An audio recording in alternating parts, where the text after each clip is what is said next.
Hello, welcome back. Today we're going to be solving the level 6 Hanayama Infinity puzzle. It was designed by Finnish designer Vesa Timonen, who has also designed a few of the other Hanayama puzzles that we've done. And the Infinity puzzle is one of the coolest looking, and it's got one of the coolest names, and hopefully the solution matches up to those other aspects of this puzzle. And as always, we will attempt to disassemble the puzzle, we will attempt to reassemble the puzzle, and then once we've done those two things, we will place it on our own difficulty scale. Hardest one up here, easiest one down here. Let's get into it. So here it is, the Infinity puzzle. Now, made up of 3 bits. Let's have a look at the box. We're trying to get these 2 rings out of this shell, fairly self-explanatory. What does it say here? This puzzle is called Infinity not only for its appearance, but also because its movement continues endlessly until the pieces are taken apart. Solving this puzzle will entertain you for hours, even though it looks simple. Now it's right in terms of it looking simple, because what I expect to happen is almost for just to be like a maze that we can't see, if that makes sense. Although, looking at this now, so here obviously this bit can't spin when we're in this position because of that blocking it there. But if we drop down into, say, this position here, we can actually spin around there.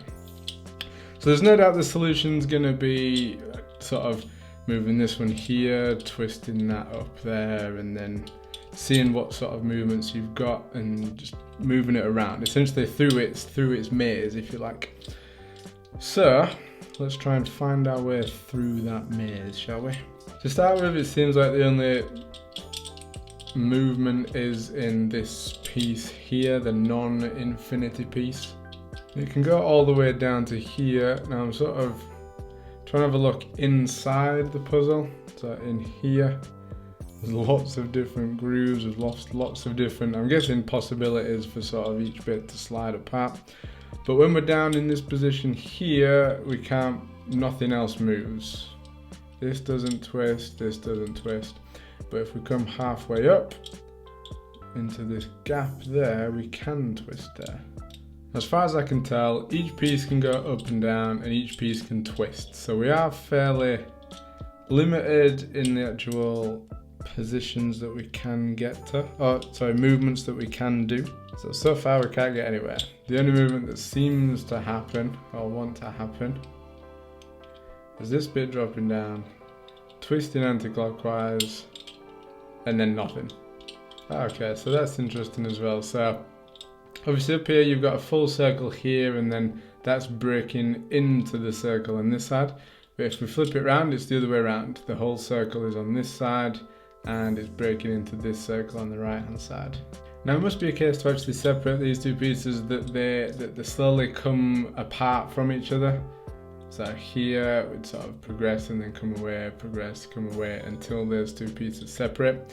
But that does not mean that there isn't a point at which we come apart and then go back together to then come apart again, if that makes sense. So here we've just got a little bit further apart again. Now the shell pieces, the inside here, seem, oh actually I tell a lie. There's a little bit of a bump there that you can see, which is interesting. I'm glad I spotted that. Because that's going to stop us from spinning this piece when we're over the top of it.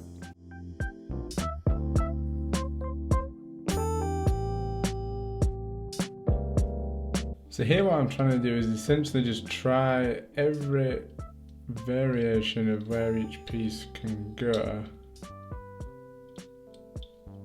and see where we can sort of progress from there. So at the minute essentially we've turned this infinity piece all the way around, but this piece here has just turned a slight bit anti-clockwise.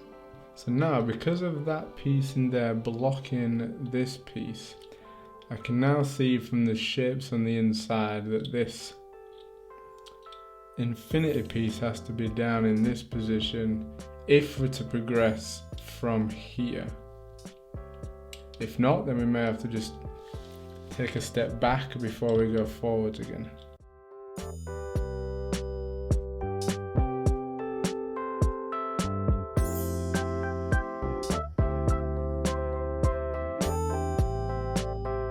Well, 20 minutes in, we seem to be pretty stuck in terms of finding the next move. We've managed to twist this piece all the way around,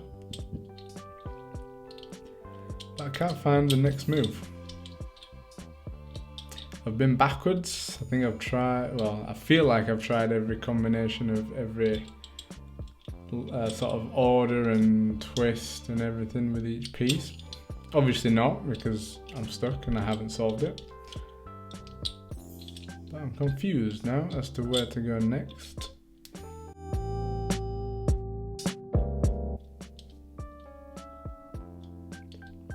So we found the move, if you like. So that one comes back up to normal, and we twist around from there. It was actually turning the puzzle around and sort of seeing what's blocking what from the other side that helped with that piece then, or with that move then. So anyway, right. So far, we turned this bit to sort of here. Wait, I'm not quite sure how many turns equals one turn, if that, or how many turns a full turn is. So we've turned this bit twice. I would guess 6. I guess it's split into turns of 6, which is 60 degrees per turn, I think. So we turned this one anti-clockwise. We've turned this one almost the whole way around, and then we've gone another anti-clockwise. So we've gone anti-clockwise with this one, anti-clockwise with this one, and then another anti-clockwise turn with this one. It's good to know that for when it comes to reassembling the puzzle.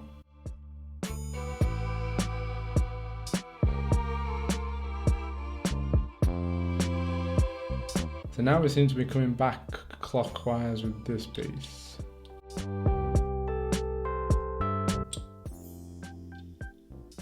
And then we can turn another anti-clockwise here. I'm enjoying this one. This is like cracking a safe almost. So here, this one comes all the way anti-clockwise to here, and we can move another 60 degrees anti-clockwise here. Then that one comes back clockwise, and we can move another 60 degrees here. This feels too good to be not the right way, so we're gonna stick with it. Maybe now we go back anti-clockwise with the infinity piece. Now hopefully it's not called the infinity puzzle, because it's just gonna bring me right back to here and we'll be back at square one. I hope that's not the case.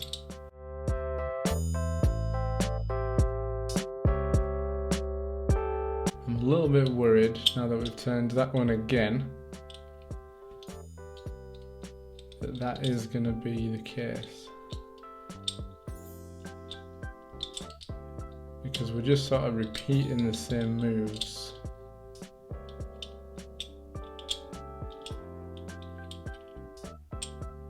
To move this piece around. However, what I have just seen, I'm not sure if you'll be able to see this, but there's a gap, or the gap on this side is in here. So maybe once we've turned this one another 60 degrees, maybe that's where that part of the puzzle comes apart. I have a feeling it's going to be that part.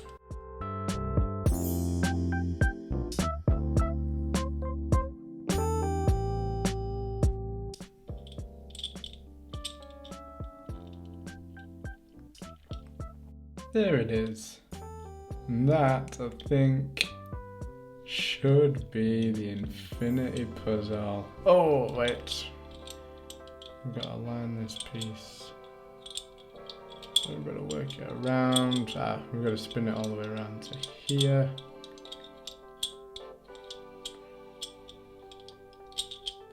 There we go. I enjoyed that puzzle a lot. That's very cool. It's very cool. There's not many sort of red herrings in there, but yeah, I enjoyed that. I enjoyed that one a lot. 34, 33 minutes, something like that. Not bad at all. Okay, and let's put it back together. Now first thing, looking at this, it doesn't matter which way around this piece goes. All it matters is essentially these. Now this bit came out first, so it's going to go back in. This bit came out last even, so it's going to go back in first. And if I've understood the puzzle like I think I've understood it, this putting back together is going to be fairly straightforward.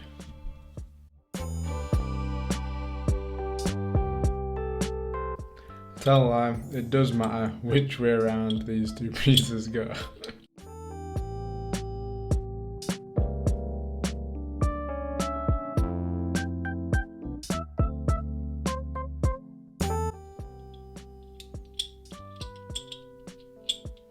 And there we go. Fairly straightforward, which means I did understand the puzzle the way I thought I understand the puzzle, which is good news. So there we go, Infinity Puzzle is solved. Now, I'm not going to lie, that was way easier than I expected it to be.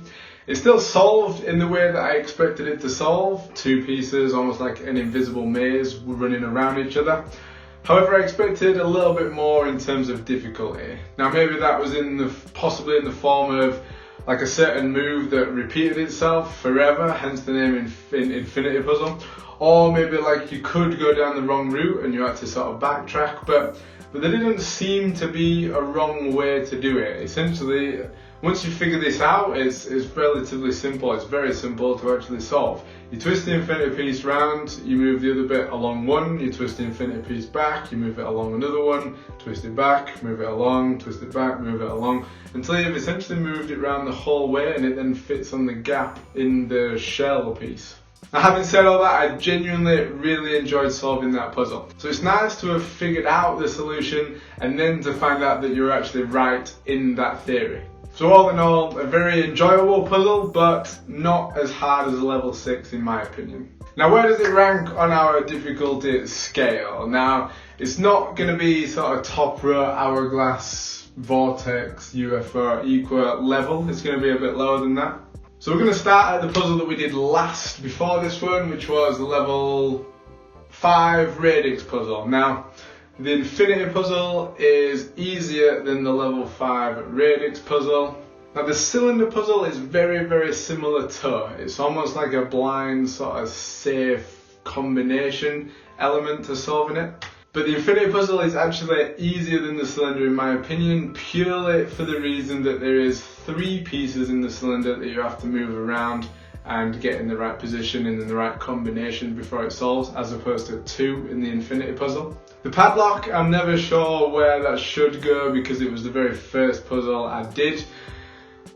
No experience, no ideas, no preconceptions of what works and what doesn't work in relation to other puzzles.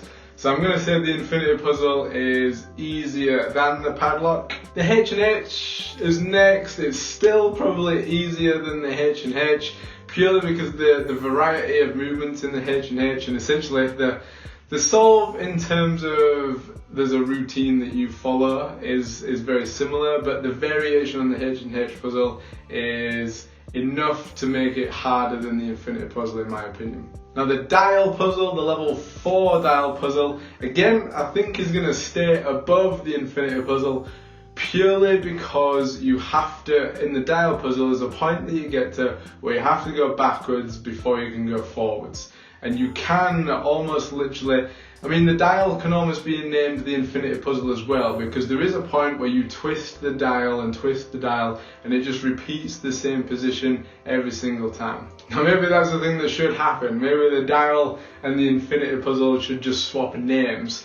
The dial, there is genuinely a point where it repeats forever or can repeat forever. And in Infinity, as far as I found, there wasn't a move, there wasn't a position that repeated in terms of just spinning endlessly. So maybe that's an idea for Hanayama in the future. Swap those names around. Now here's where I think we've found the Infinity Puzzle's position.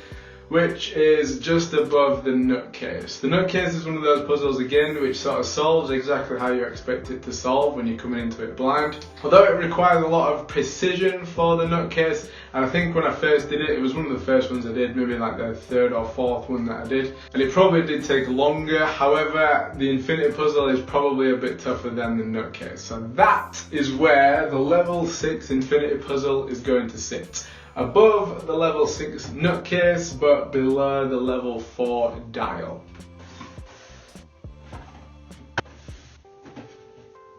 I haven't quite decided yet whether the puzzles should sit in front of the boxes.